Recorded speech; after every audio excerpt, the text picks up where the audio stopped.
Mas naging kapanapanabik ang takbo ng Encantadia Chronicles Sangre sa pinakabagong yugto nito matapos ipasilip ang karakter ni Michelle D at Andrea Torres.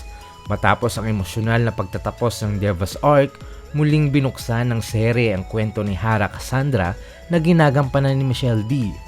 Ayon kay Emre, kasalukuyan siyang nasa isang mahalagang misyon na siya mismo ang nag-utos.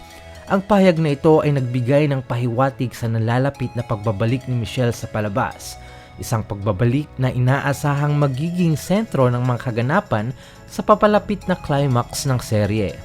Si Cassandra ang tanging sangre na napatay ng Ice Queen na si Mitena na ginagampanan ni Rian Ramos, habang siya ay reyna ng Lireo at tagapangalaga ng Brilyante ng Hangin. Samantala, pinakilala naman ang bagong karakter na ginagampanan ni Andrea Torres bilang Ayeshka, ang bagong dama o tagapagsilbi sa Lireo na nagmula sa Adyantao.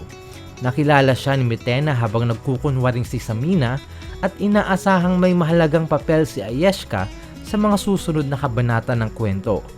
Ang Encantadia Chronicles Sangre ay napapanood tuwing weeknights sa GMA Prime alas 8 ng gabi pagkatapos ng 24 oras at mapapanood din online sa pamamagitan ng Kapuso Stream sa YouTube.